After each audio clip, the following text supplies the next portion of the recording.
Put your head up, play!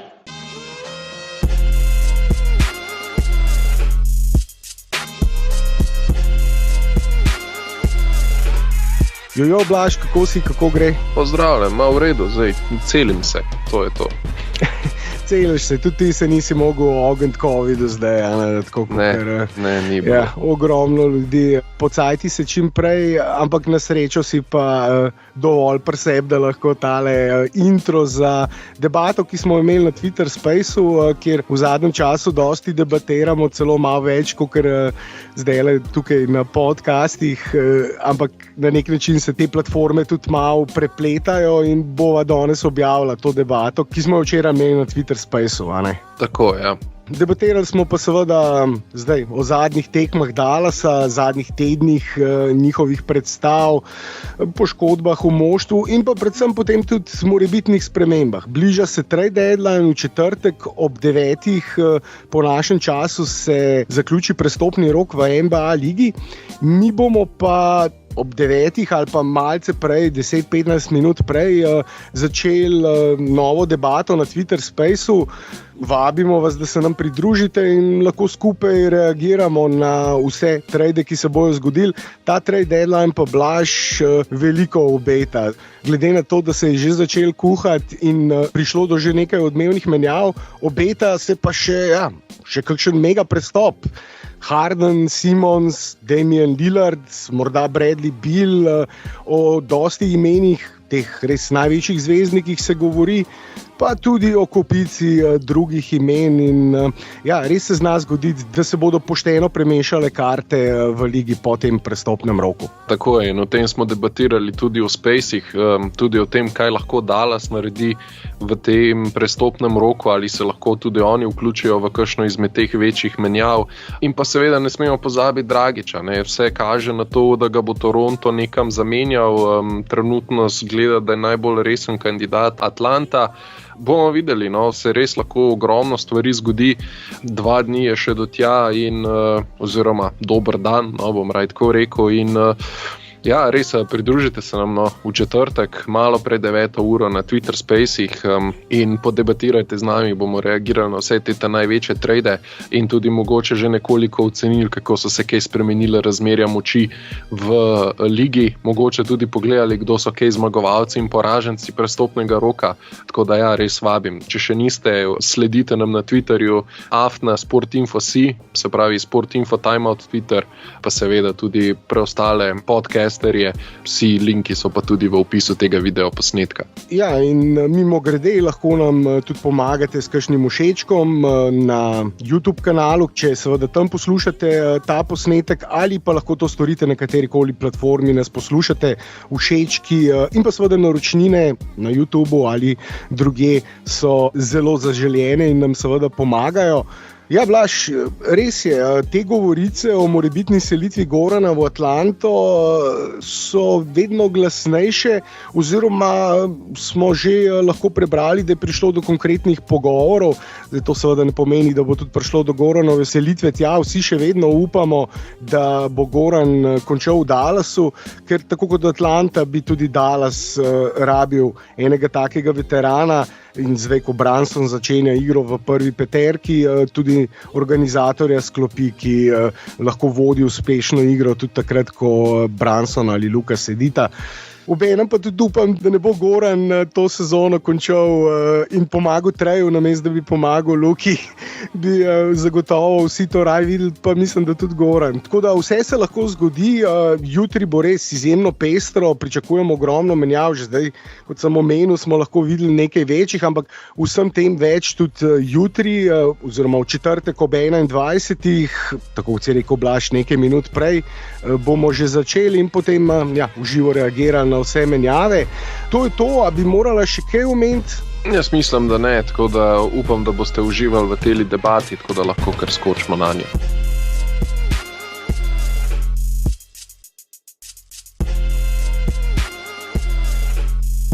Flop včeraj od Treja, mislim, tisti je bilo kriminalno.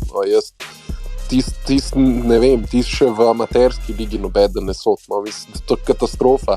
In pač problem je tem, ker se pol takih neumnosti preveč nabere in upravičeno so potem ljudje jezni na sodnike, ker spet pravim, ni problem, če mogoče kdaj zaščitiš kakšnega zvezdnika nekoliko bolj, kolikor bi ga bilo potrebno, ampak so pa pač določene situacije, ki so čist preveč komične in mislim, da so čist nepotrebne in tudi v bistvu zmanjšajo veljavo celotnega športa ravno zaradi tega. Mislim, sej v končni fazi poglejmo nogomet, kjer mislim, zdaj dejansko če je faul narejen, pa ti ne padeš, a ne ponavadi sodnik sploh ne piska, tako da pač ti drugega ne ostane, kot da se pač mečeš po tleh in vse skupaj pač zelo je taka farsa ratala na trenutke. Ampak veš, ko rečeš, da so različni, da na tem nivoju bi mogli biti sodniki boljši, na vseh nivojih so samo ljudje, od sodništva do politike, do vsega. In eni so boljši, eni so slabši in sodniki imajo sestanke pred vsako tekmo, gledajo videe igralcev, kakšne finte uporabljajo, spremeni so pravila, ne vem, zakaj Trae Youngu še vedno vsako toliko sodijo takšen faul, kot smo včeraj, ko se ustavi in se v njegov red zabije igralec in potem kar faul njega igralca, ko se zabil njega. To sicer ne vem, upam, da bo jih malo odpravili, ampak ja, sodniki so samo ljudje in ti igralci so tako hitri, tako zviti, da preslepijo sodnike in še potem publika, glasnost dvorane, pritisk rezultata naredijo svoje. Ne? Jaz se strinjam s tem, da so sodniki ljudje, ampak mi govorimo o elitni službi in pač to je elitna služba tudi, ki je zelo dobro plačana služba. In stvar je v tem, da že iz tega se pogojuje, da morajo biti tam najboljši. Sem rekel, tudi v vsakdanjem življenju, v firmah pač ti hočeš imeti najboljše. Ni dovolj, da ti rečeš, ja, dobro, okay, zdaj, če je zajebo tam, pa ne vem, zagono 1 milijon evrov, a ne, ja, pač sej sam človek, ne. Pač to enostavno je potem treba narediti nekje res. Ja, ne, tudi odgovorni za napake, a ne. To je pa tisto, kar je v vseh športih, da sodniki niso odgovorni za svoje napake, ker gre vse pospravi v to neko človeško napako, vsi smo zmotljivi in evo, jaz ne pričakujem, da bojo sodili 100% tekme, ampak pač, da bojo pa toliko neumnosti počeli, pa tudi ne, no. Se na koncu se gledajo napake čez celo sezono, ne? In koliko, recimo, procentov napake ima en sodnik. Zdaj, po eni tekmi ne moreš reči, da je sodnik slab, mogoče imel, ne vem, slab dan, mu je padla leče ven, ne vem, nekaj, razumeš.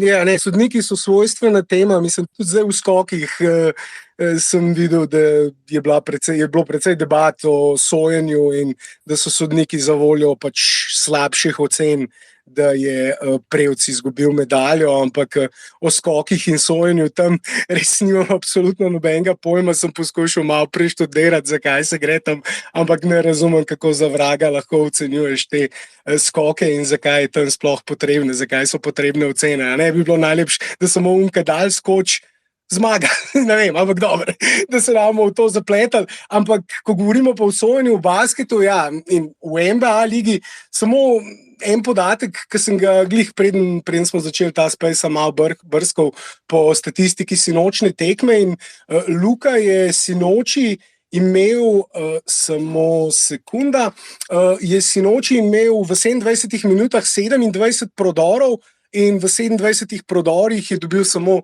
2 prosta meta. Tekmo predtem proti Filadelfiji je imel 31 prodorov in brez prostih metov v prodorih. Mislim, da je na koncu imel 4 proti Filadelfiji, to tekmo mislim, da 6, če se ne motim, ali 5, ampak 2 samo v 27 prodorih. Sicer ne gre za direktno korelacijo, mislim, med prodori in prostimi meti vedno, ampak kaže pa na neko agresivnost igralca in ko to zraven pač dodamo še v kontekst same tekme in vidimo, kako fizično obrambo igrajo ponavadi na njemu, ja, bi ga lahko, mislim, nagradili precej bolj. To, ko si omenil, mislim, da Marko Jokića je tudi ena taka svojstvena tobika, ki meni sploh je jasno, zakaj ima recimo Embiid 2-krat več prostih metov kot Jokić. Lansko sezono, mislim, se lahko pogledam, da ne bom na pamet govoril, ampak lansko sezono mislim, da jih je imel dobesedno, ko je seveda Jokić bil MVP,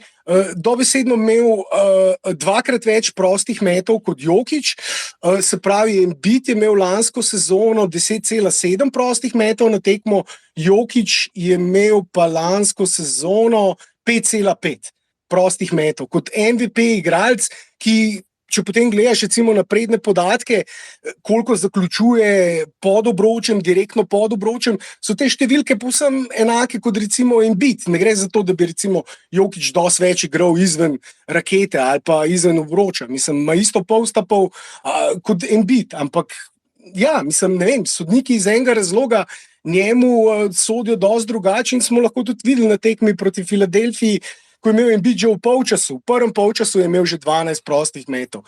Mimogrede to sezono, ko ne bi sodniki bojda spremenili malo kriterij iz prostih metov, na začetku sezone smo videli prvi mesec, dva, pa morda kriterij do nekaterih igralcev so spremenili, recimo kot Luka, ampak Embiid ima letos še več prostih metov kot lansko sezono. 11,1 prosti met dobi na tekmo.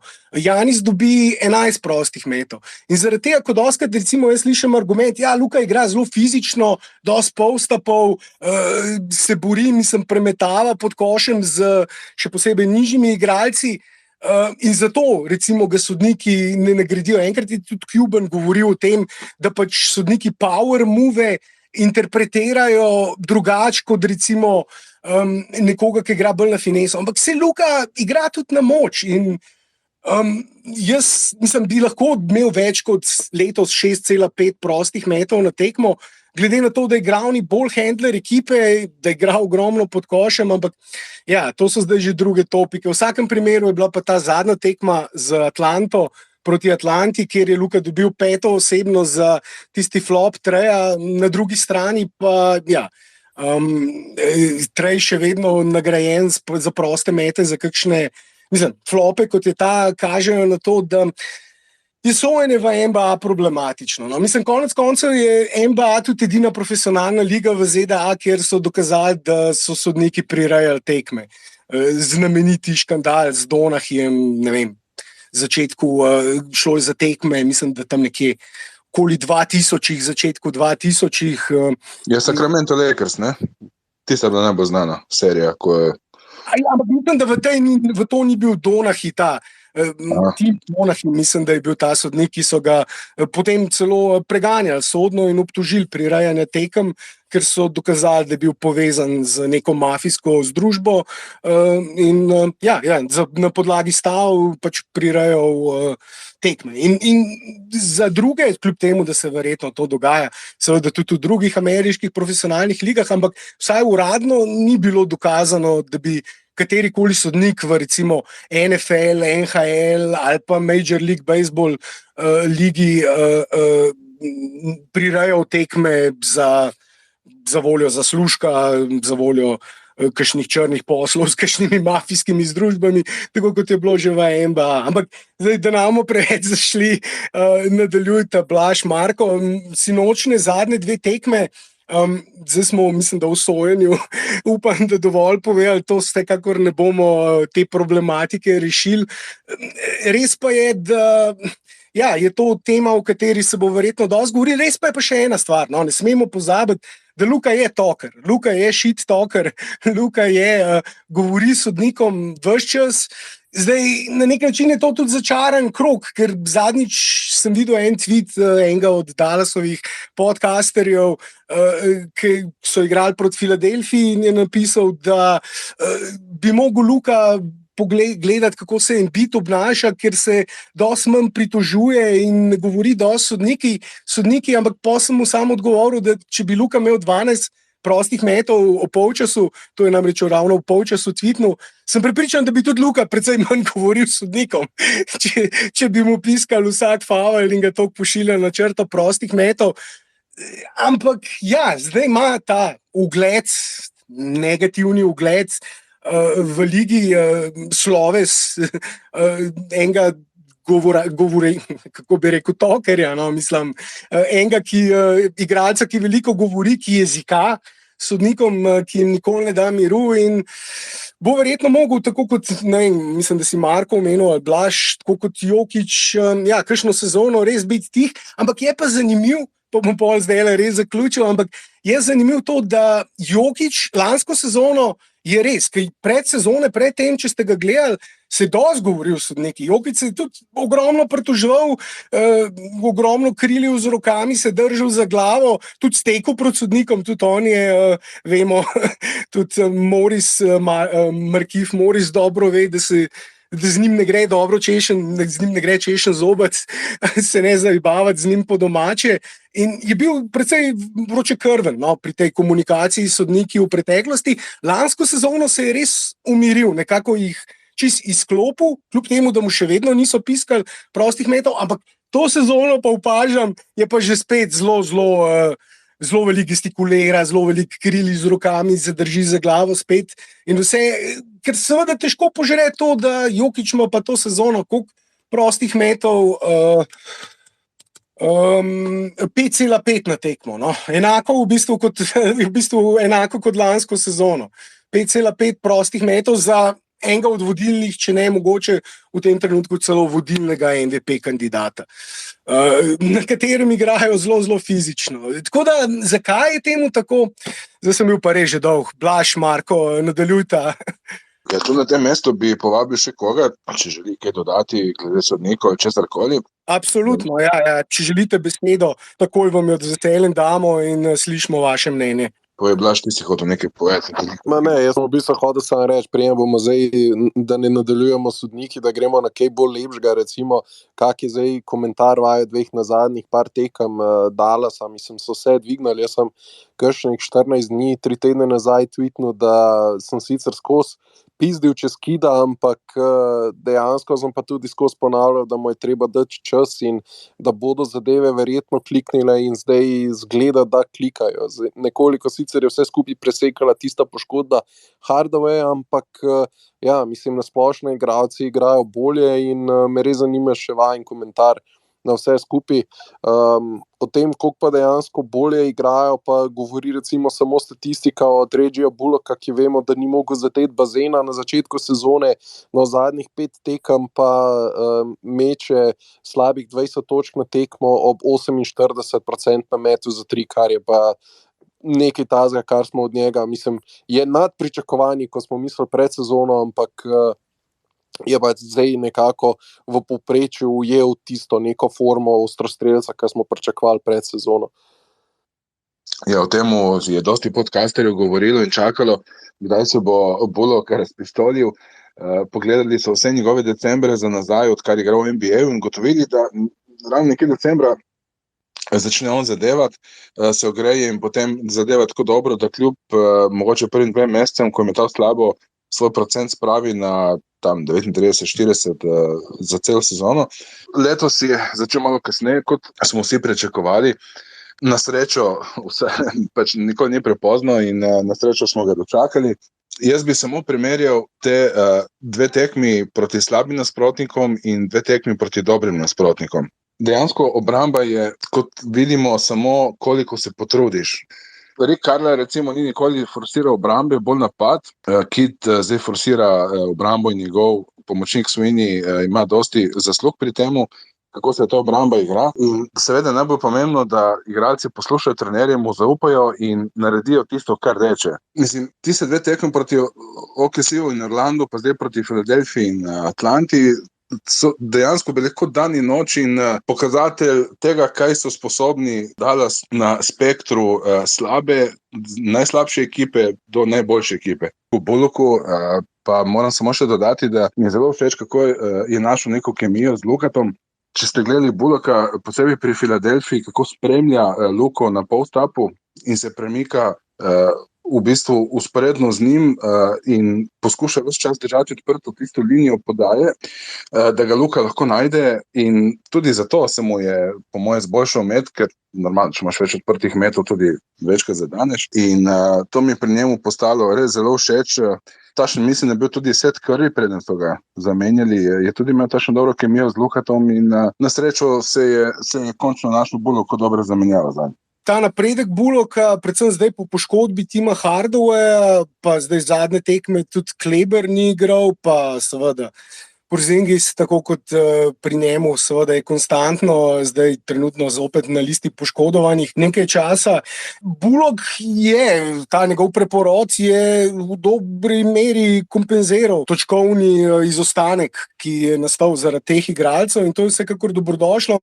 Ampak omenil si, tudi ta dan in noč zadnjih 4 tekem, najprej 2 pravzaprav katastrofalna poraza proti 2 najslabšima, 2 od 3 najslabših ekip lige in potem 2 zmagi proti eni zelo dobri ekipi in eni, ki to sezono ni tako dobra, ampak noč in dan, v teh zadnjih 4 tekmah, na nek način tudi te zadnje 4 tekme, vsaj tista poraza proti Oklahomi in Orlandu, kažete, da ta ekipa še vedno ni kontender, ni ekipa, ki lahko računa na tista najvišja mesta, ker si namreč take ekipe zagotovo takih porazov ne bi privoščile, ne smejo privoščiti.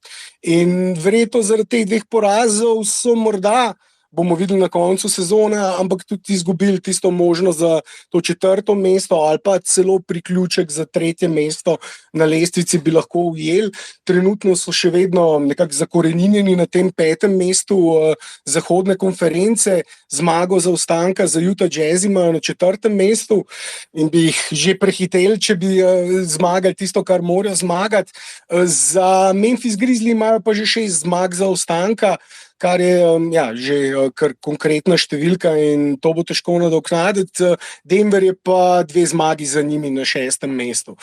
Zdi se, da če ne bojo imeli do konca sezone kakšnih težav s poškodbami in če ostane ekipa nespremenjena, bojo kljub temu seveda v playoff prišli in bi se morali izogniti tem play-in mestom od 7. do 10. mesta, tem dodatnim tekmam za playoff. 5. mesto ali vsaj 6. bi verjetno morali na koncu ujeti, ne glede na to, kaj se bo zgodilo v tem prestopnem roku, ampak tako kot sem rekel, mislim, da ni dvoma, da bi morali nekaj narediti. No. V naslednjih 6 mesecih ta prestopni rok pa naslednji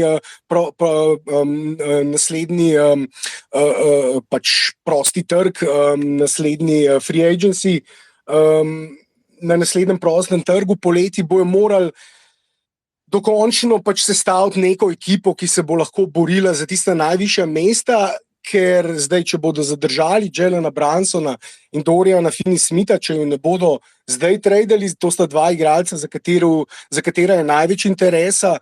Lahko smo že prebrali, videli preverjene govorice. Mark Stein, mislim, da je poročil, da so Brunsona že ponujali oziroma preverjali, kakšen je trg za Brunsona, ampak če ne bodo dobili neke neverjetne ponudbe, mislim, da je bil citat, ki so ga poročali, are you crazy ponudbe, nekaj tazga, če ne bodo dobili res nore ponudbe, potem bo Brunson zagotovo ostal, kar pa pomeni, da mu bodo potem poleti tudi ponudili pogodbo. Dorian Finney-Smith, tudi za njega je interes v ligi, mislim, da je bila ena ponudba, en late first rounder, torej pozni pik v prvem krogu izbora. Bil je pozen lottery pik.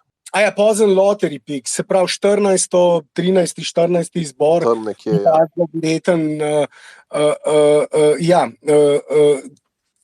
In to ponudbo so zavrnili, kar mislim, da je povsem logično, ker v tem trenutku ne rabijo oni pikov, ki bodo morda čez nekaj let postali igralci, ki bodo lahko prispevali, konkretno prispevali k eni ekipi, ki se bo borila za najvišja mesta, ampak rabijo igralce, rabijo že razvite igralce in glede na nekaj tradov, ki se jih že izpeljali, zamenjanih tradenih je bilo že nekaj igralcev, ki bi Dallasu zelo pomagali. Mislim, igralcev, ki bi takoj Dallas naredili za boljšo ekipo.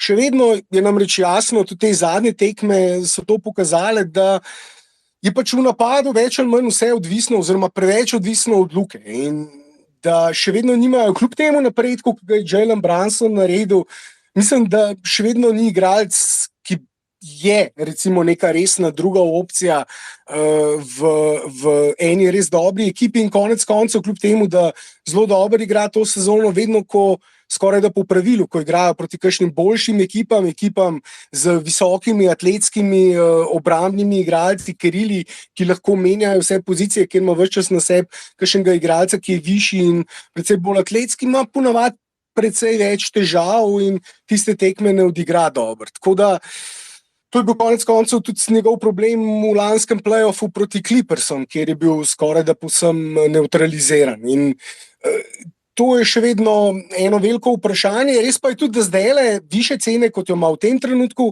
nikoli več ne bo imel, še posebej pa potem, ko bo podpisal tisto 18, 19, 20 milijonsko pogodbo. Govori se, da bi lahko od New Yorka dobil 20 milijonsko pogodbo, 20 milijonov na leto. Tam ima tudi nekaj konkretnih vezi. Predsednik kluba je bivši menedžer njegovega očeta in ga pozna že od otroštva, tako da ga neke take vezi tudi vežejo z Knicksi in bi lahko odšel. Najslabše bi pa seveda bilo, če bi Brunson odšel za ston, za nič. Da bi recimo poleti, to je bila pa tudi neumnost, ki so jo naredili, še ena od vrsti neumnosti Dallasa v prestopnih rokih in na prostem trgu in na draftih, ker so namreč tako strukturirali Brunsonovo pogodbo, da bo po tej sezoni prost igralec, medtem ko je ponavadi večina ekip sklene seveda z Rookie tako pogodbo, da so po poteku 4. sezone restricted free agents, omejeni prosti igralci, kar pomeni, da lahko izenačijo vsako ponudbo, ki jo dobi. In tako seveda igralec ne more odideti, ampak njemu pa niso dali, mislim, da tudi te qualifying offer mu ga niso dali. In kar je še zanimivo, ko že govorimo o teh napakah, lansko poletje, ko bi lahko z njim podaljšali pogodbo za 4 leta in 55 milijonov, torej, koliko je to, 12-13 milijonov na sezono, Dallas tega ni želel storiti, ampak je rekel, bomo počakali še eno sezono. In kar se je pokazalo v tej sezoni do zdaj že je to, da si je seveda dvignil ceno od te, ki bi jo lahko takrat lansko poletje plačali, konkretno dvignil ceno in bodo seveda morali precej več plačati. To je pa samo še ena v vrsti napak, ki jih je Dallasov front office, njihovo vodstvo naredilo in to jih bo tudi stalo. Zaradi tega pa zdaj ne smejo več napak narediti. To je pa tista res neugodna situacija, v kateri so se sedaj znašli, namreč da zaradi zavoljo vseh teh napak, ki so jih do zdaj naredili, si jih zdaj ne smejo več privoščiti. In če bodo zadržali Brunsona, samo Brunsona, ne recimo Doriana Finney-Smitha ali pa samo Doriana Finney-Smitha, pa ne Brunsona, bodo naslednje leto potem že v tem luxury taxu, kjer bodo morali pač Cuban sicer plača davek na luksus, kar niti ni problem, to je Cubanov denar, on ga plača, ampak kar pa je problem za klub, je pa, da čim se klub znajde v tem luxury taxu, jih to precej še dodatno omeji pri nadaljnih potezah, pri nadaljnih tradih ali pa podpisu novih pogodb. Imajo praktično čisto zaklenjene roke in moštvo, ki ga imajo, oziroma vsaj pri podpisu novih pogodb imajo čisto zaklenjene roke, ampak tudi pri tradih so potem predvsej bolj omejeni, že za voljo tega, ker imajo igralci, te, ki so zanimivi, toliko više pogodbe. Brunson bo šel iz nekaj milijonov na sezono na 20 milijonov na sezono in pri 3-4 milijonih na sezono je on eden od igralcev, ki je najbolj vroče blago v ligi trenutno na tem prestopnem roku. Si ga dosti klubov seveda želi, takega igralca za tak denar, ampak pri 20 milijonih na sezono je pa to že igralec, ki bo pa težko nekako vrednost te pogodbe izpolnil. In ja, tukaj Dallas zdaj čaka res nekaj težkih odločitev, pa me zanima, Blaž, Marko, kaj mislite vidva, da bojo naredili zdaj v tem prestopnem roku? Tukaj bojo speljali kakšen trade ali bodo ostali zdaj s temi igralci, ki jih imajo do konca sezone? Moj občutek je, da bojo bolj kot nek kozmetični popravki. Če bojo bojo menjali tiste igralce, ki jih v bistvu že zdaj niso lih glavni del ekipe, neke bolj kozmetične popravke, zdaj nekih resnih sprememb, mislim, da ne bo in na koncu, če bodo res dali še to pogodbo Brunsonu, kar pomeni, kaj bo imeli Luko na 30 milijonih, Porzingisa na 30 milijonih, Hardawaya na slabih 20, pa Brunsona na slabih 20. Govorimo o plačah, mislim, či se bojo zaklenili in to, zdaj pa samo pogledamo, o Porzingisu imamo zelo veliko vprašanj, zraven pa dodaš še zdaj Hardawaya pa Brunsona in mislim, ta ekipa, škoda besed, no, ker jaz mislim, da nekaj bi vseeno mogel narediti in jaz mislim, da je v tem trenutku idealen čas, da se trada Brunsona za nekaj pametnega, je pa zdaj spet vprašanje, če je na trgu nekaj pametnega oziroma je pripravljen nekdo ponuditi nekaj, kar bi Dallasu pomagali oziroma kar bi bil Dallas pripravljen sprejeti. Tako da zdaj to je vedno ta ponudba in povpraševanje in zdaj pač verjetno bi bilo pametno Brunsona tradati, ampak če pa nič pametnega ne dobiš nazaj, pa pač na koncu ga moraš zadržati. Jaz bi zdaj samo še enkrat preveril, če lahko slišimo Mateja, ki se zdaj še enkrat... Se slišimo. Evo te. Evo, hvala. Ko ste me vlekli za jezik, jaz bi sam to rekel, da trg deluje, še posebej v ZDA in najlepši test stanja v Dallasu je to, da praktično razen za Luke ni nobenega zanimanja za Dallasove igralce. Te zgodbe, da je Brunson vreden 20 milijonov, smo lažje do zdaj preverili, da ko vidimo, ko je treba dati denar na mizo ali pa nek trade, mislim, da tega ne bo. No.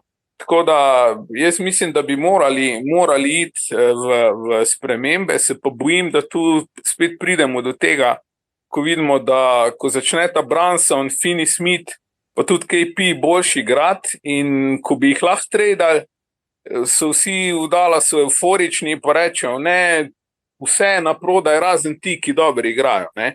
Če pa ne daš nič pametnega, pa ne moreš tudi nazaj nič dobrega dobiti v tradu. Tako da, ampak jaz sem res skeptičen, ne, ker dejansko tudi, ko gledam malo komentarje drugih analitikov na Twitterju, vsi poudarjajo, da Dallas pač nima, kot rečejo, there's nothing valuable, ne, razen Luke. Ne.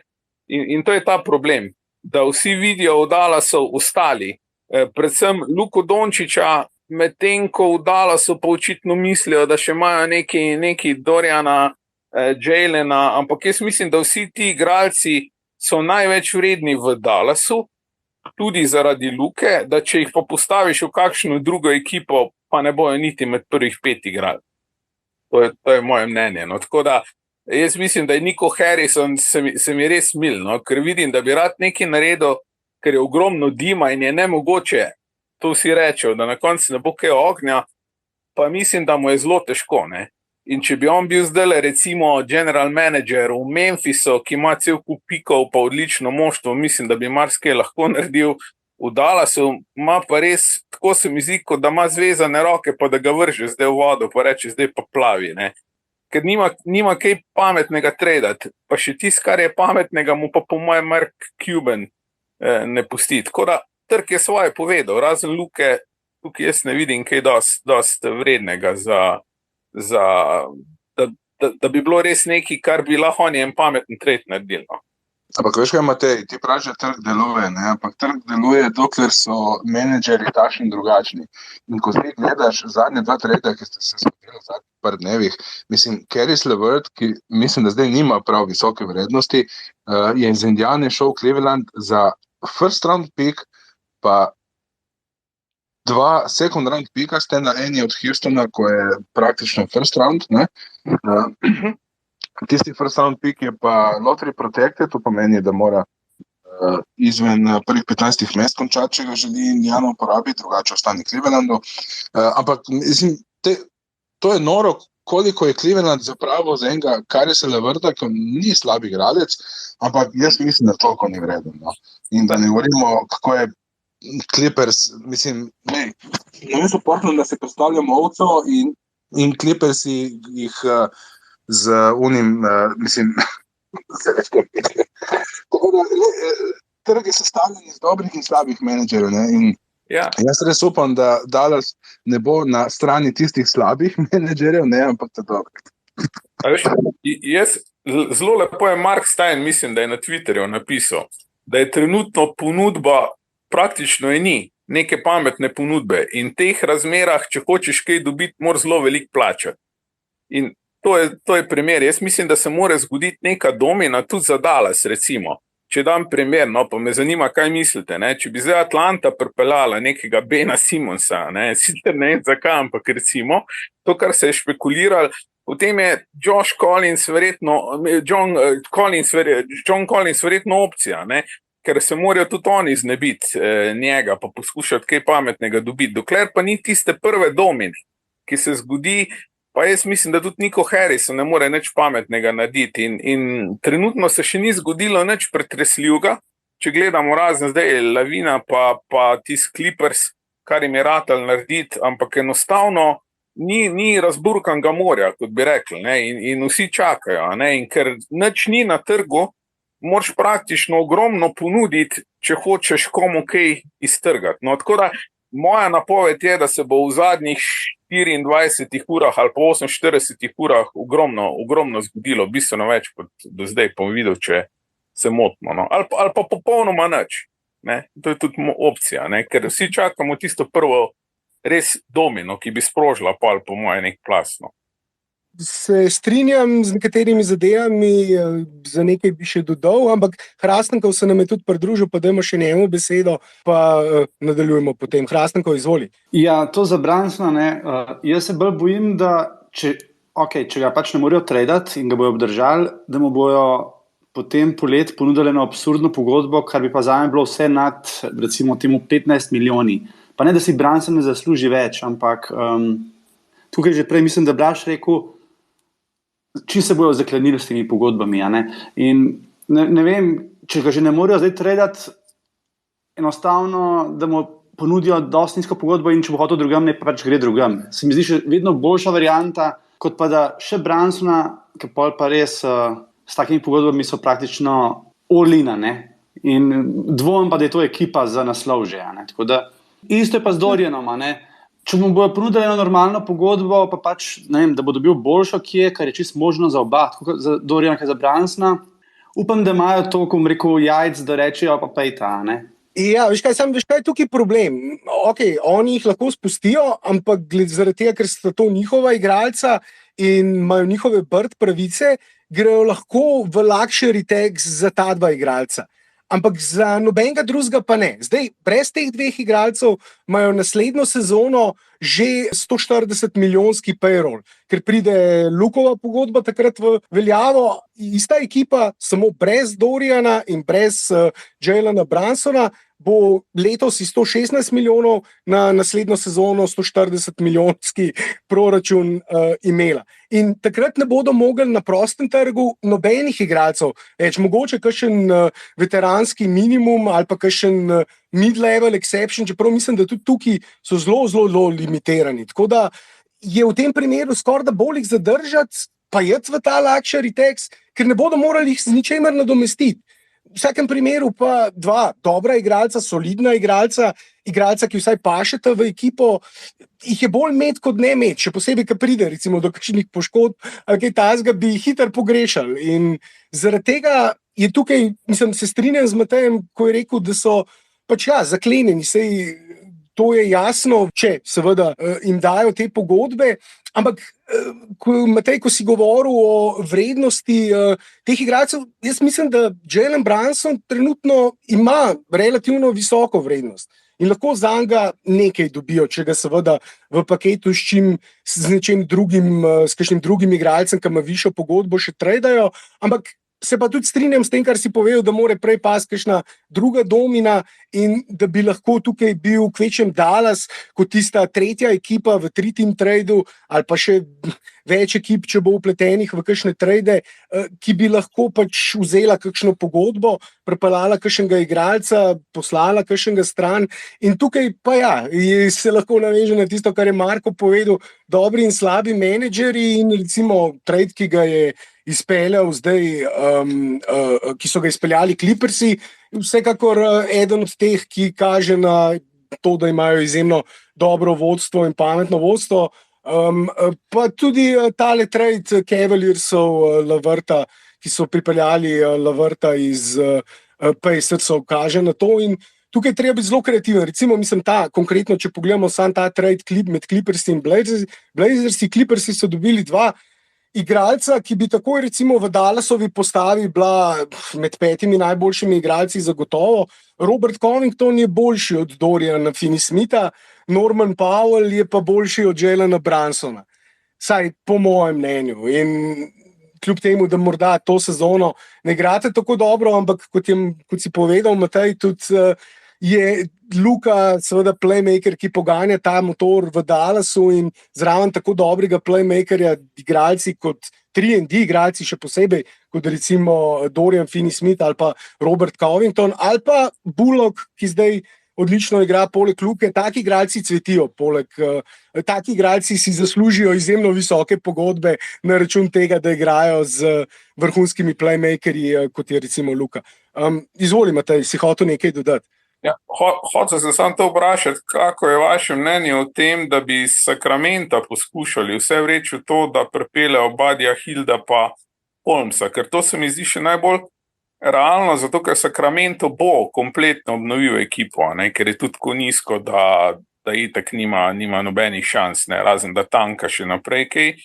In da bi preko New Yorka, ki si baje želi Brunsona in je pripravljen nek predvsem mu ponuditi, da bi bil ta triple trade, ne, Brunson v New York, recimo v Sacramento, ne vem, Maxi, Pavel, pa še kaj, ne, od tam pa ta 2, ne. To bi se mi zdelo smiselno, pa me zanima vaše mnenje, ker jaz sem se zelo zanimiva bila tista diskusija z Milesom Turnerjem, ne, ker po moje je kar srečo, da se je poškodoval, ker jaz mislim, da ne bi pasel recimo v Dallas. Se je nekdo lepo, mislim, da mi je lepo na Twitterju pojasnil, ne, da on pač v pick and rollu z Lukom to spet ne bo funkcioniralo, ne. In se mi zdi, da v osnovi morajo narediti to, da rečejo, imamo all-star igralca, res, kar zadaneš enkrat na 10 let takšnega in moraš res na njem graditi. Sam to ne pomeni, da pripeleš Milesa Turnerja, ki spet ne bo kompatibilen, ampak da poiščeš igralce v ligi, ki so kompatibilni z Luko, ne? Se pravi, ki lahko igrajo, ne vem, pick and roll, pa je recimo nekdo, ki je res dober point guard zraven, ne? To me zanima, no? Kako tukaj gledate. To, ker Sacramento se mi zdi še najbolj realna možnost, no? Kaj drugega niti ne vidim zdaj, da bi lahko Harrison pripeljal. Meni se zdi, da kompatibilnost, govorim tako glede karakterja, že mora biti z Luko, medtem ko po igri pa sploh ni treba, da je. Luka rabi nekoga, ki bo igral malo brez njega. Ker to, da skozi iščejo nekoga, ne vem, ali za pick and roll, ali za to, vse je Luka že zdaj s komorkoli na igrišču pravično igra lahko skozi. Ampak Dallas rabi nekoga, da tukaj zdaj trenutno počne Brunson, ki gre Luka malke v kot, pa čaka eno akcijo, da gre mimo brez njega, oziroma vsaj probajo začeti brez njega, da malo počije. Jaz mislim, da je to bolj, da rabijo bolj tazga igralca. Poleg tega, da taka pride, mora tudi imeti dobro obrambo, ker pač Luka je še vedno, sej je izboljšal, ampak je malo minus obramba in mora imeti plus obrambe, sploh na način, ko Kit hoče igrati tekme. Ne? Tako da se mi zdi, da Luka prej rabi nekoga, ki je sposoben brez njega igrati, ki pa da bi bila kompatibilna. Ja, samo veš kaj Hrastnikov, zato pa moraš dejansko nabaviti še enega sekundarnega kreatorja, tako kot je to Brunson, oziroma zdaj namesto njega, če bo koga drugega pripeljali, nema Gorana ali koga tretjega. Ampak tista tvoja pomba, ne, da se vseeno s kom igra pick and roll, ali Luka igra pick and roll z Dwight Powellom ali pa s Clint Capello, verjemi mi, da bi videl razliko in da bi se to tudi poznalo v zmagah. Ne toliko, kot če pripelješ zdaj enega zvezdnika, daleč od tega, ampak je razlika. Poleg tega, da je Capella en najboljših rim protektorov tudi v ligi. In zdaj Buddy Hield in Holmes. Holmes je nadgradnja Pavla, to sigurno. Jaz bi bil zelo vesel, če bi prišel, sem za njega že 2 leti nazaj navijal. Že v Phoenixu se je videlo, da bo postal dober. Energije ima za prodat, skače res visoko.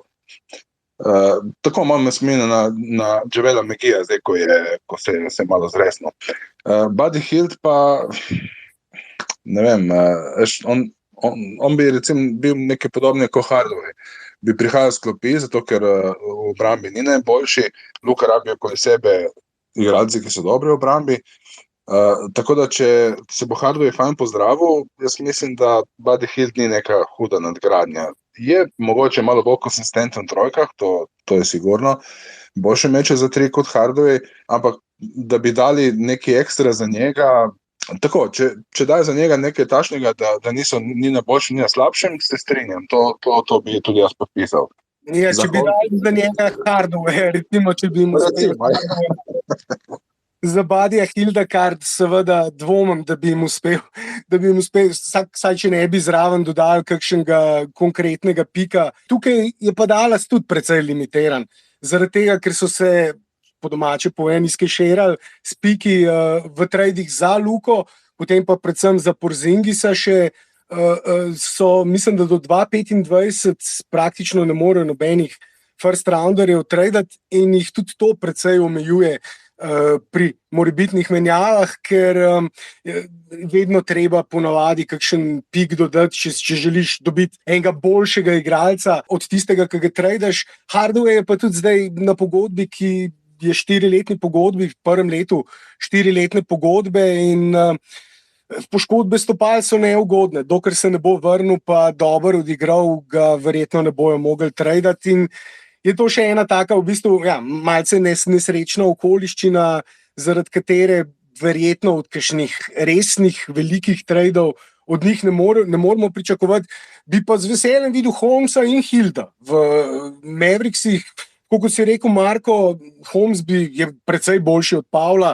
Holmes je idealen center za igro zraven Luke, dober pick and roll center, ki na drugi strani dobro varuje obroč in tudi dovolj gibljiv, da lahko recimo prevzema kakšne nižje položaje, sicer ni tukaj ravno eliten obrambni igralec, ampak že spet boljši od Pavla, bi rekel. No? In glede na to njihovo obrambo, ki jo letos igrajo, kjer se ekipa dosti več prevzema, si pomaga, podvajanja so predvsej bolj hitrejša in tukaj ne vem, kdo je že prej rekel, omenil pač to, da igrajo z več energije v obrambi. Mislim, da si ti, Marko, to omenil.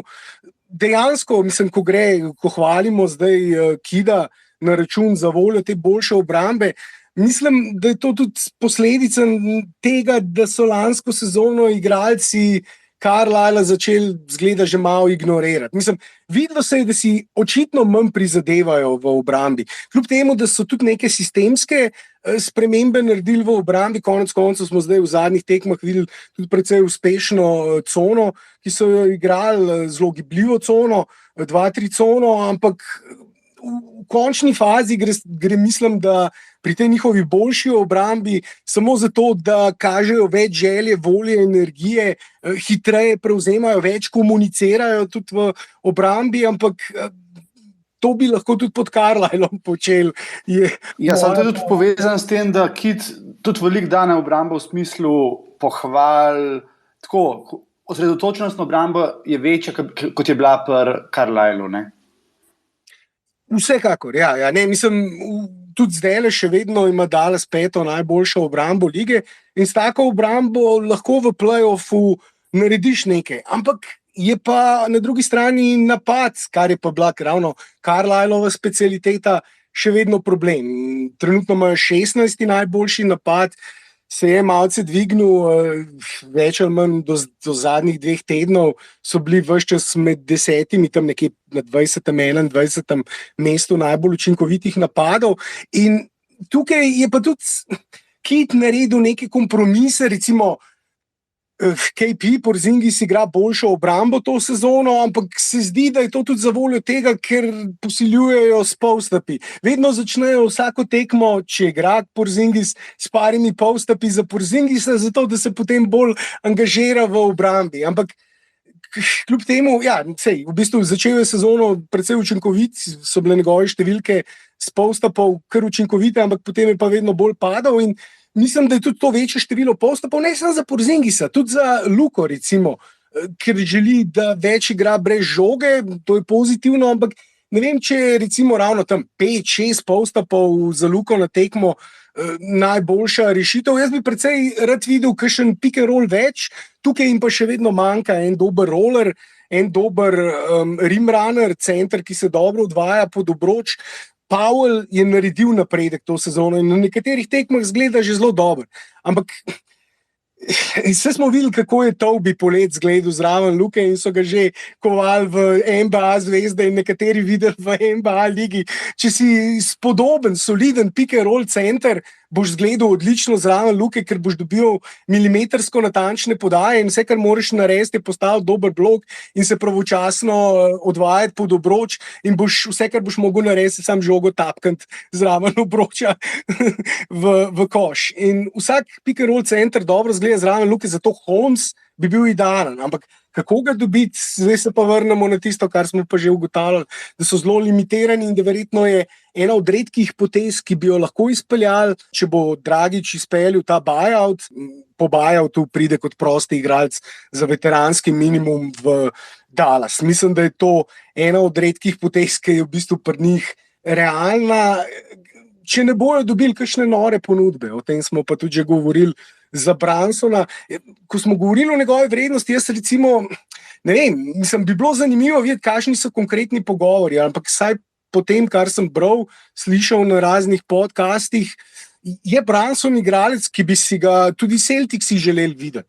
In recimo Bill Simmons, Celtics Insider in znani podcaster, je ravno na enem od zadnjih podcastov pač spekuliral o morebitnem tradu Smarta za Brunsona.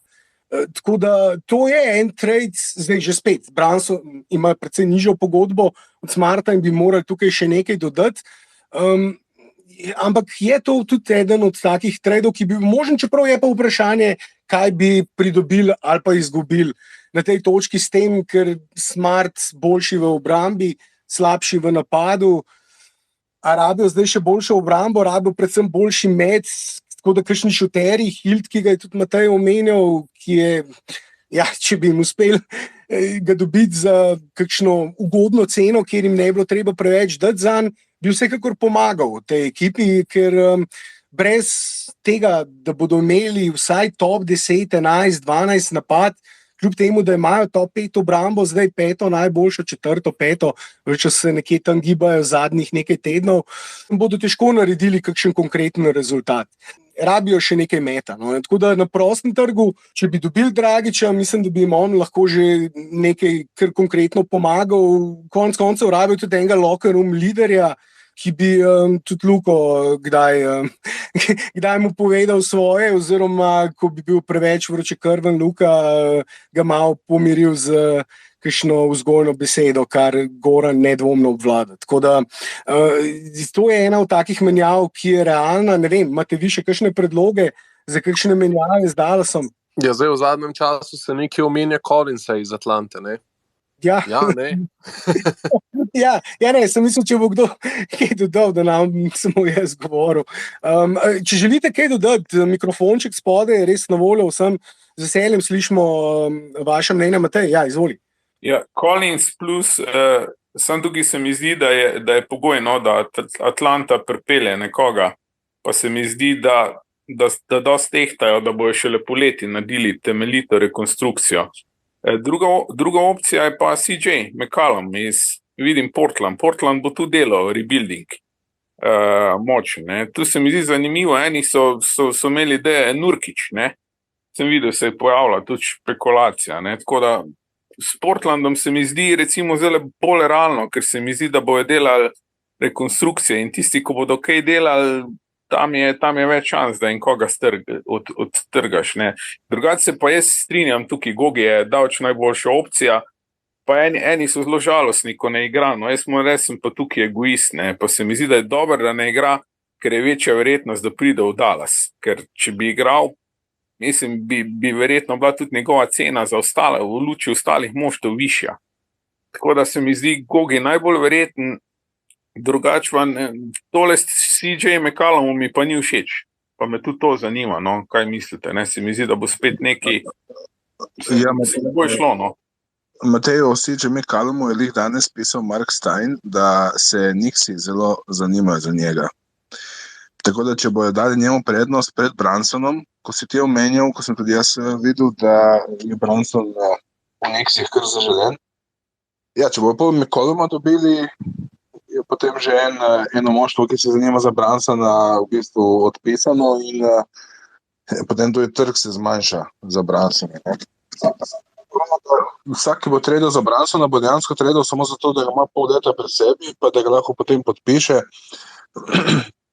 Tako da mislim, da je boljše, da počakajo Dallas do konca sezone in če ga že mora tradati, naredi sign and trade z nekom. Ne?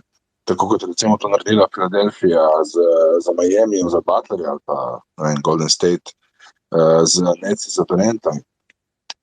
Ja, samo v sign and tradu ponovadi ne dobiš nazaj to, kar dobiš v tradu predtem.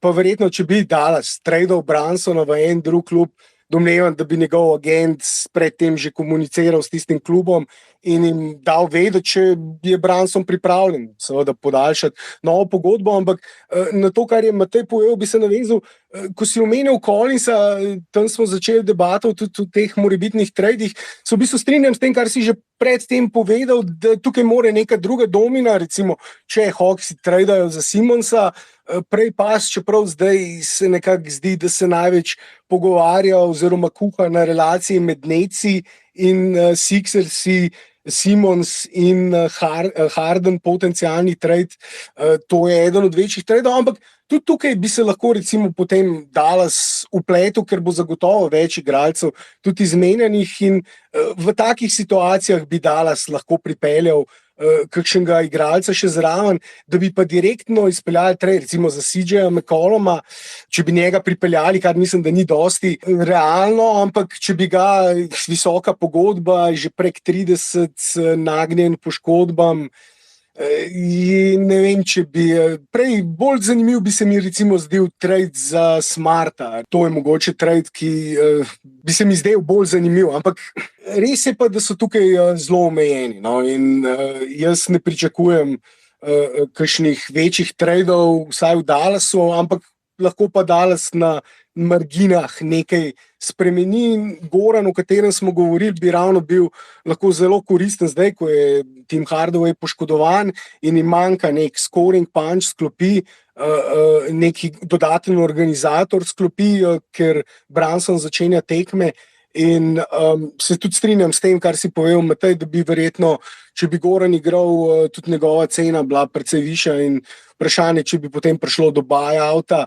Tudi ta cela situacija v Torontu je zelo čudna.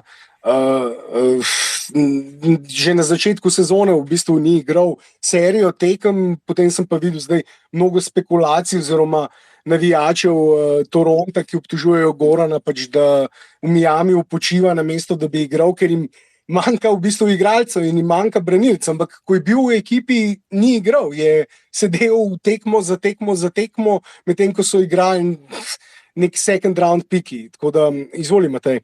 Ja, samo še to. Nico Harris mediji so poročali, da naj bi Nico Harrison klical v Toronto, ko si že Toronto omenil, glede Pasca Siakama.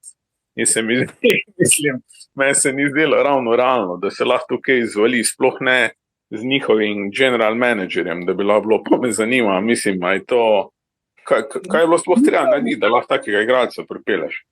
Ja, ne, mislim, zagotovo ena stvar, to kaže na to, da je Harrison aktiven, da kliče naokoli po klubih in pač preverja vrednost svojih igralcev in vrednost, kaj pričakujejo te klubi za recimo določene igralce, kot je Pascal Siakam, ki bi, jaz mislim, da odlično sodil v Dallas, ampak tako kot si rekel, ja, to je cena nedvomno previsoka za Dallas.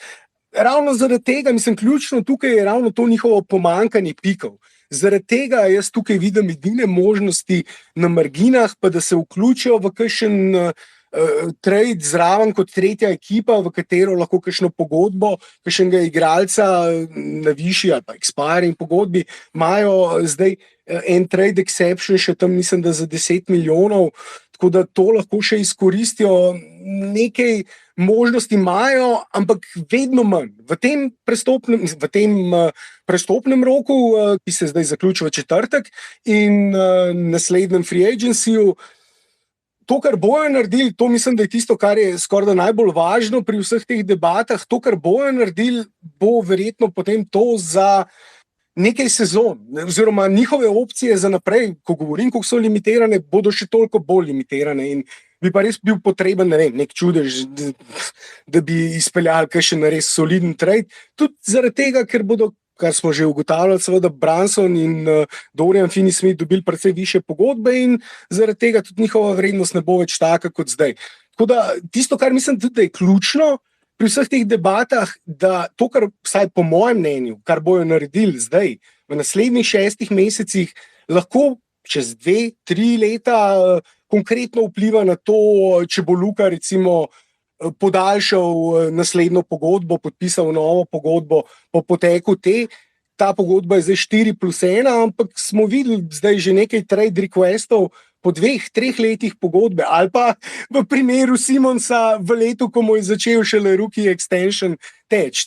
On je šele prvo leto na tem visokem rookie extensionu, 30 milijonskem, in je pred začetkom tega rookie extensiona, lani ga je pa podpisal, predlani zdaj že zahteval trade. Tako da stvari se lahko hitro spremenijo, sicer česa takega pri Luki ne pričakujem, ampak čez 2-3 leta, če recimo zdaj s to ekipo, ki jo bodo sestavili v naslednjih 6 mesecih, morda letu, konec koncev neko jedro ene zmagovalne ekipe, če želiš v naslednjih 3, recimo čez 2 ali 3 leta ciljati na finale konference ali pa celo na veliko finale, v konec koncev tudi rabiš zgrajeno ekipo in jedro, ki skupaj igra 1 leto, leto in pol. Take tudi kemija se ne zgradi čez noč. In zdaj ura tik taka in odločitve, ki jih bojo zdaj sprejeli, znajo znatno vplivati na to, kje bo Luka igral oziroma podpisal naslednjo pogodbo. No, pa če mogoče malo zavijamo stran od Dallasa, pričakujete kakšen res velik trade še do konca, do trade deadline na splošno v ligi, ali mislite, da bo vse bolj tako? Jaz realno v bistvu pričakujem samo menjavo Simonsa, zdaj bomo pa videli, kakšna domina lahko potem sesuje celoten market. Jaz pričakujem malo večje trade, zato ker je v tem trenutku obstaja kar nekaj moštev, ki so pred začetkom sezone ciljala zelo visoko, v tem trenutku pa so na robu play-offa, to so Netsi in Lakersi. Zdaj, kaj lahko Lakersi dobijo, oziroma kaj lahko sploh ponudijo, je vprašanje. Netsi seveda Hardna ali pa Irvinga po mojem ne bojo tradali.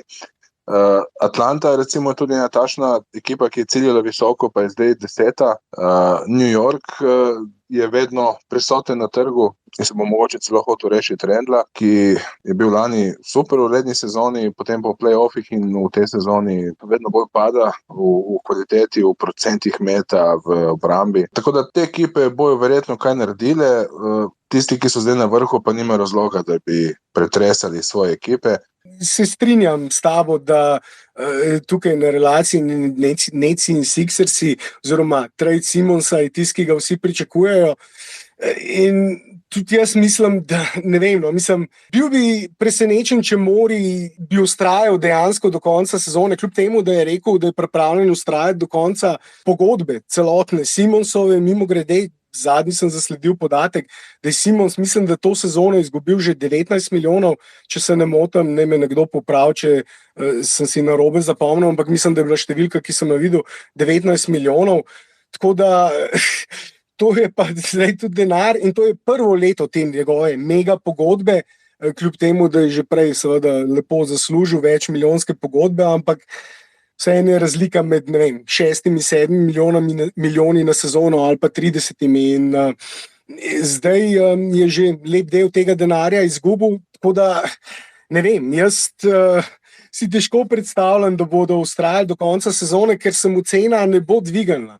In mislim, da če so Netsi pripravljeni na trade Hardna, oziroma kot so nekateri poročali, da ne bi bili pripravljeni vzeti Simonsa, če zraven, zadnja novica je bila to, Sixersi dodajo še Seta Curryja, kar pa mislim, da Sixersi ne bi bili pripravljeni, oziroma Mori ne bi bil pripravljen narediti. Potem bi jih preveč oslabili. Curry je konec koncev ravno tisti igralec, ki ga tudi Mavericksi še vedno pogrešajo in bi njegov met ter ta sekundarna organizacija zagotovo pomagala in je bil tudi eden od razlogov, da so tisto sezono, ko je bil tam, imeli najboljši napad lige. Tako da lahko jaz mislim, da tukaj pride do trada Simonsa in Hardna, da za ta dva kluba zamenjata, ampak dvomim, da bo zraven tudi Seth Curry vpleten. Tukaj je kar nekaj klubov zdaj, ki iščejo igralce. Mislim, da je Matej o tem tudi govoril. Mislim, zdaj je ta buyer's market, je trg, ki je izrazito veliko klubov, ki iščejo igralce, so zainteresirani za igralce, manj je pa klubov, ki ponujajo igralce oziroma kvalitetnih igralcev na trgu. Tako da tudi seveda Simonsa in Hardna bi si mnogi klubi želeli. O Brunsonu smo govorili, jaz sem prebral, da ga kar nekaj klubov bi ga želelo videti v svojih ekipah, ampak seveda pol je vprašanje, kaj so pripravljeni ponuditi za to in potem, kar smo do zdaj videli, kakšni piki, kar so do zdaj ponujali, oziroma o čemer se je spekulirali, da naj bi ponujali, ni dovolj. In enako tudi za Dorijana Finney-Smitha. Tako da, ja, ta trade med Simonsom in Hardnom se mi zdi najbolj zanimiv. Ravno zdaj sem videl, da notifikacija, da sta Wojnarowski in Šaranja nekaj tvitala, ampak sem mislil, da je bil kakšen trade, ampak ni bil. V vsakem primeru bo pa zdaj v naslednjih dneh zelo pestro. Najbolj pestro pa že spet, kot je Matej povedal, zadnjih 24 ur, zadnjih nekaj ur, ob izteku samega trade deadline zna pride tudi do kakšnega mega trada oziroma večjega števila igralcev, ki bodo zamenjali klube. Blaž, Marko, Hrastenkov, Matej, izvolite kar. Pa če želite kdo drug, ja, mislim, kar pogumno. Če želite kaj dodati, vprašati ali pa samo povedati svoje mnenje, samo kliknite tisti mikrofonček. Z veseljem bi slišal še, oziroma bi slišal tudi seveda vaša mnenja. Mimogrede sinoč sem ravno po tekmi Dallasa in Hawksov šel malo lrkat, malo poslušati v space, post-game space od Hawksov in je bilo zelo pestro, ampak kar me je najbolj zabavalo je, da je bil izjemno množičen, mislim, da je bilo tam blizu 1000 poslušalcev, ampak se mi zdi, da je bilo od tega več kot polovico Mavericks fanov, tako da, ki so seveda tudi pridodali nekaj hudomušnih opask, ampak to je že drugo. Izvoli, Matej. Ja, v bistvu jaz stavim na Simonsa, ne? Pa mogoče, da ne bi končal pri Necih, ker pa mislim, da je Dallas tukaj zabetoniran, ali pa da gre v Atlanto, ali pa v Sacramento sem videl, ki bo gradil čisto na novo. Ne? To bi potem bil pritisk na salary cap, ki bi sprosto ta prva tista domina, po moje, ki bi bila opcija, ne? Da Dallas kaj potegne. Drugače bo pa težko, ne? Tako da sem videl zdaj na Twitterju kroži tista šala, ko pride nekdo zdravniko, 40 let star, pa ga zdravnik vpraša, joj, oprostite, kako pa to, da ste že vsi, vse še ne bi smeli biti. Pa reče, jaz sem Dallas Mavericks fan. Pa reče doktor, pa vse razumem. Tako da, tako približno je po moje pri Mavericksih zdaj, ne? Neka frustracija, ker bi radi nekaj več, hkrati pa ne morejo. Ne? In po moje res Nico Harrison zdaj vrti telefone na vse strani, kot si lepo rekel, in lahko tudi, da je glede Siakama klical, ker je preveril ceno. No? Pri večjih general managerjih poskušal ugotoviti, koliko so tile, kar malo rosterjo sploh vredni, ne? Če jih lahko promet spravi. No? Matej, če je pacient Dallasa star 40 let, je pacient kakšnega Sacramento Kingsa, verjetno enako zgleda pri 25 več. V glavnem, to se hotel reči, ko sem bolj navijal za Houston Rockets, oziroma poslušal, bral vse o temu, lahko povem, da Daryl Morey, za katerega pravijo, da je najsposobnejših GM-ov v ligi, je po vsakem prestopnem roku vzel nekaj dni dopusta. Tisti najboljši menedžeri, tako kot si rekel, preverjajo ceno. Ma to ne samo, da preverjajo ceno, to so non-stop na telefonu. In nekoga kličejo po 10krat, enega in istega, a si že premislil. Kovni zavarovalni agenti, ko morajo dobiti pogodbo, če grejo na obisk na tisti sestanek, pa če te vržejo skozi vrata, boš skozi okno nazaj izlezel. In tašno, ko bi rekel, mentaliteto imajo tudi najboljši GM-i. Vztrajni so, ne spijo, na vseh možnih poživelih so, samo da zdržijo tiste zadnjih par dni prestopnega roka. In če nisi tako vztrajen, potem tudi ne moreš uspeti. Vsi bi si želeli, da imajo tašne GM-e ali pa svetovalce, kot so Jerry West ali pa tisti pri Miamiju, ki naredijo iz nič trade za enega Butlerja. In zdaj bomo videli, iz kakšnega testa je Niko, ali bolj na strani tistih, ki dobijo Butlerja, ali bolj na strani tistih, ki ga izgubijo. Ja, mislim, Miami je odličen primer tukaj. Oni niso imeli čisto nobenega cap spacea in so izpeljali sign and trade za Butlerja. Mi je uspel pripeljati Butlerja. Zdaj, letos isto niso imeli cap spacea in so potem podali tisti team option, izkoristili od Gorana in ga tradali za Kyla Laurija. Zdaj, jaz še vedno mislim, da bi lahko Goran letos prispeval toliko kot Kyle Lowry ali pa še več v ekipi in mislim, da tudi številke Laurija niso toliko impresivne, da ne bi mogli z Goranom isto narediti, ampak to so zdaj že druge debate. Upam, da bo Goran to dokazal ravno v Dallasu, da je še vedno lahko igralec, ki dela razliko, kar je na koncu bil še lansko sezono. Zdaj, po teh 6 mesecih počitka, pa ja, pri teh letih mu lahko nedvomno pride prav in mogoče pa ravno to mu da nek dodaten zagon in energijo za ta drugi del sezone, tako da upajmo, da bo prišlo do tega trada. Jaz mislim, a bi še kaj tukaj o tradih povedal, ali bi mogoče še kakšno All-Star tekmi za zaključek same debate. Ja, jaz bi v tradih povedal, da verjetno bo, če bo kaj Orang počela, ne bo fajn narediti ten space ob deadlineu, ne? Zagotovo bomo kakšen space, pa sam in glede naslednjo nedeljo pred Super Bowlom se nam lahko pridružite na spaceu o Super Bowlu. Hrastenkov bo pomagal tudi gostiti tale space, oziroma mislim, da ga bom prepričal, da ga bo kar gostil zaradi tega, ker je igral in treniral ameriški nogomet v Silverhawksih, v ljubljanskem klubu. Tako da, če boste slučajno gledali to atrakcijo ameriškega nogometa, enega največjih športnih dogodkov, se nam lahko pred začetkom podobni uri bomo začeli tudi tak pridružitev v nedeljo, naslednjo to nedeljo zdaj. V vsakem primeru pa ja, če bo prišlo do kakšnega večjega trada, Blaž nedvomno kakšen space na to temo pade, po možnosti recimo v četrtek ali pa petek, tam v popoldanskih urah, če se ne motim, je že poteče trade deadline, me samo zanima, ob kateri uri, če se ne motim.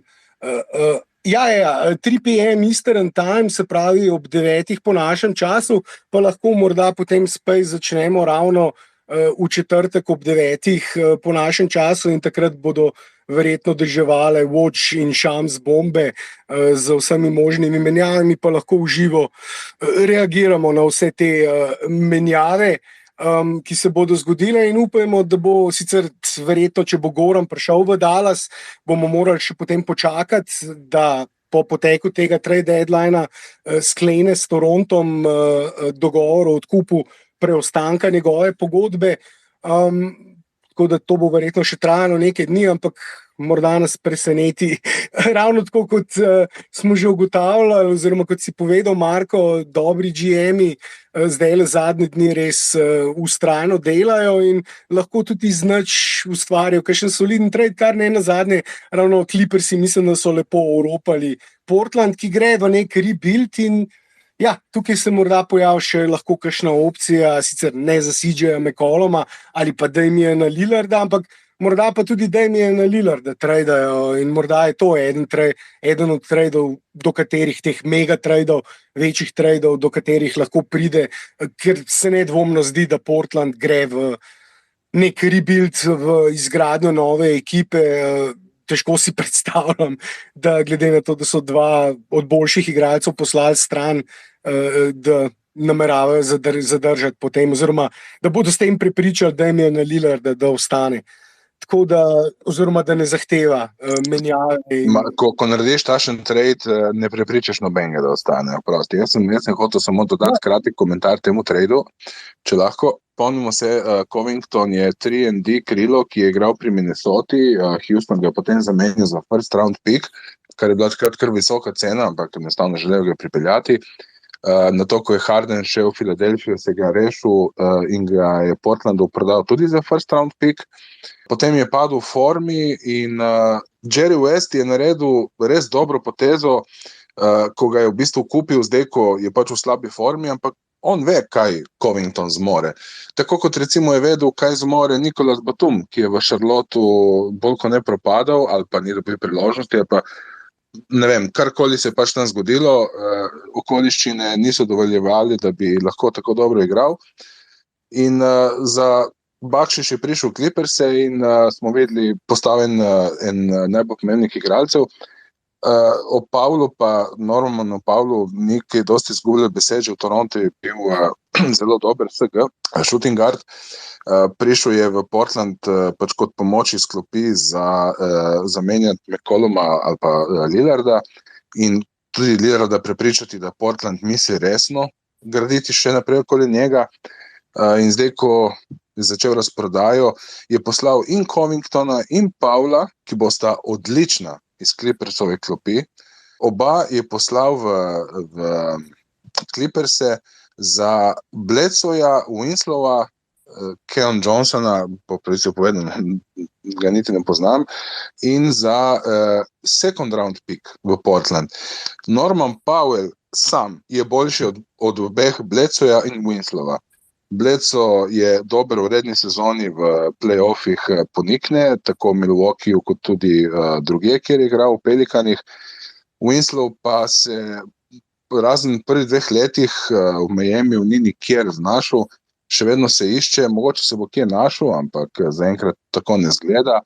In Clippersi so naredili res fantastičen trade in če se slučajno Paul George in Leonard vrneta za play-offe, bo to še zelo, zelo močna ekipa. Tako da jaz upam, da bo Harrison od Dallasa na strani nekoga takšnega, kot je naredil trade v Clippersih in ne na strani takšnega, kot je naredil trade v Portlandu. Ne? Absolutno. Blaž, Hrastnikov, Matej, bi še kaj dodali tukaj, ali še kakšno rečemo v All-Star vikendu. A je slučajno All-Star je naslednji vikend?